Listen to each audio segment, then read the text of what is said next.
Okay, Pops, on your screen, you should see a 2021 Toyota RAV4 Prime XSE that was sold at the dealer auctions, the Mannheim dealer auctions, about 90 days ago. It sold for $62,750. Dad, we are past the peak. Wholesale and retail used car prices are starting to come down. I found a comparable RAV4 2021 RAV4 XSE Prime for sale right now, and you can see the advertised price is only $58,268. And honestly, it's been dropping. We've seen the price for this RAV4 Prime drop almost $2,000 since it was listed for sale. Used car prices are not fair by any stretch, Pops, but prices are starting to come down, aren't they? They are, and Black Book data that we received today would indicate that to be the case.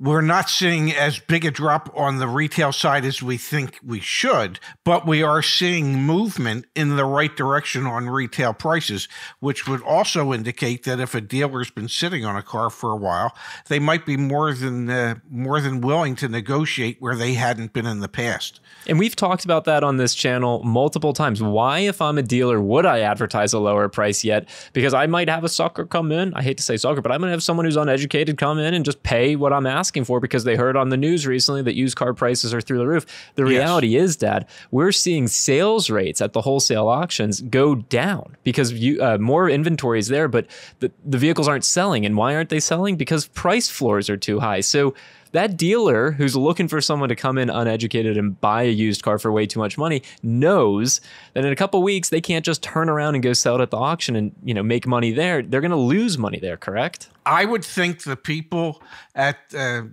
dealerships that have set the floor so high that they can't sell the vehicle, they're making a huge mistake. I don't see, when we dig deeper into some of these graphs, I don't see where if they wait 2 or 3 weeks, that vehicle is going to be worth what they're asking for now. It's going to be worth less.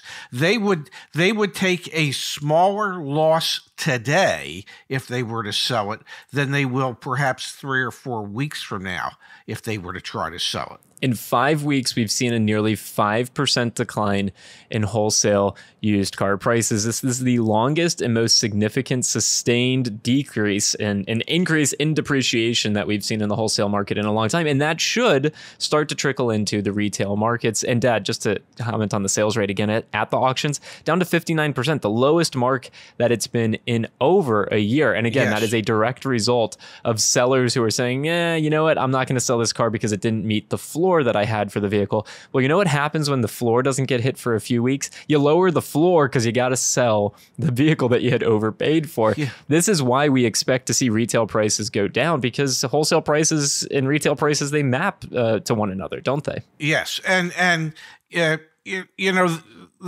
dealers that have set the floor as high as they have, they're probably trying, at least in their mind, to minimize the loss that they were going to take on something that perhaps they bought 6 or 7 weeks ago. Okay.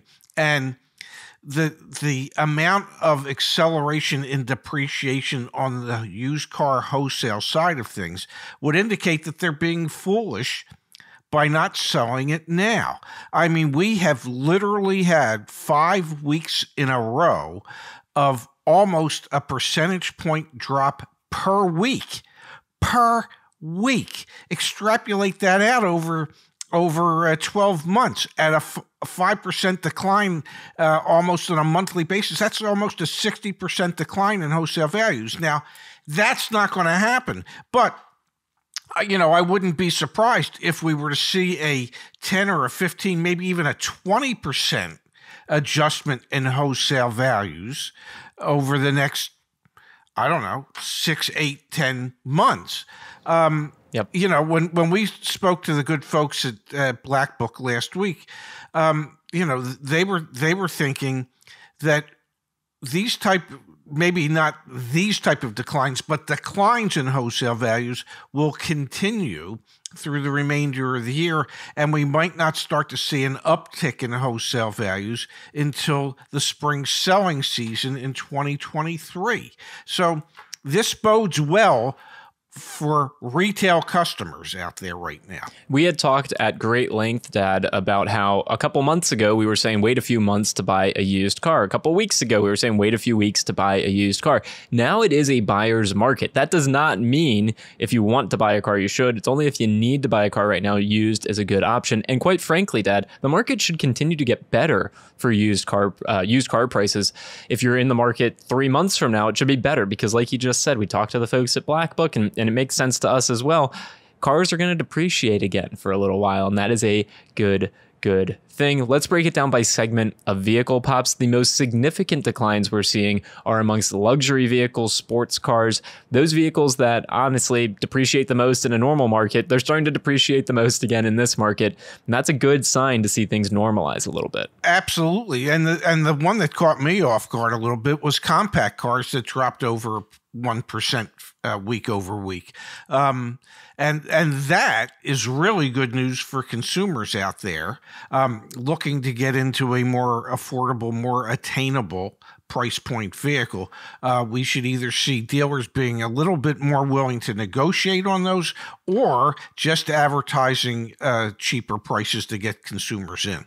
Across the board, when it comes to trucks and SUVs, everything's down over a point, about a point or over a point. Vans are down. They're not down as significantly. And we've had multiple automakers recently come out and say, hey, Ford Transit van, we're not going to be making more of those. Ram ProMasters, we're not going to be making more of those. So I'd expect used prices of vans to stay relatively high relative to their peers. But you can look at the chart, Dad. Crossovers, SUVs, trucks, they're all coming down in price on the wholesale market, which should mean on the retail side, you have negotiating leverage and also honestly just price decreases. You'll be able to track them when you search for cars on the Join YAA website. You should be able to see price decreases. Oh, absolutely you should. And this was, scroll up a little bit. Yeah, this chart with the green line, this chart, the wholesale weekly price index, if you look at it, if you look at like 2019, 2020, this historically what we're seeing happening this time of year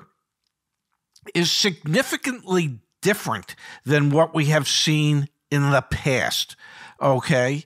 The wholesale weekly prices haven't increased very much this year at all, and they have decreased significantly over the last 5 weeks. Actually, it's probably closer to 8 weeks now.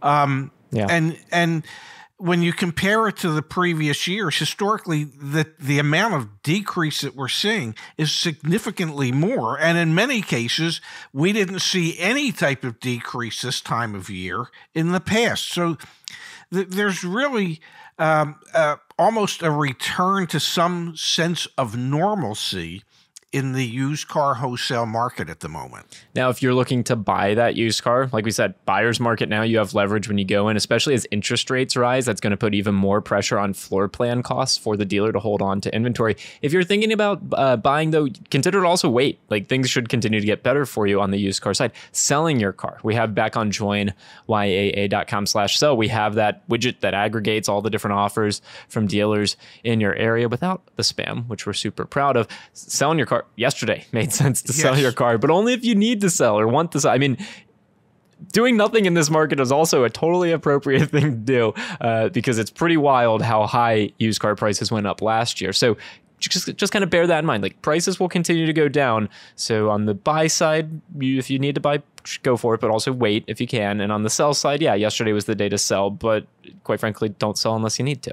Exactly. And if you have an extra vehicle and you want to sell it just to pick up a few extra bucks, sell it now as opposed to waiting another 2 or 3 or 4 weeks. The buyers do have a little bit more leverage today than they had yesterday, definitely than they had last week. That doesn't mean that the prices, the retail prices, have dropped significantly, but it means they're trending in the right direction. We should start seeing them to continue to move downward. They will probably never move downward at the pace that they moved upward. But the fact that they're moving downward is a good sign for consumers out there to finally have a little bit of leverage when you go into a dealership. You can discuss floor plan costs, carrying costs. You can discuss the fact that, hey, you guys bought it at the top of the market. That doesn't mean I have to pay top of the market pricing when, I don't know, it's probably lost 5% of its wholesale value in the last 5 weeks. Print out the Black Book report and take it on with you. Show it to them, put it on the desk. Should make a lot of sense for why you're asking for a discount. Pops, thanks for your time as always. Thank you, Handsome.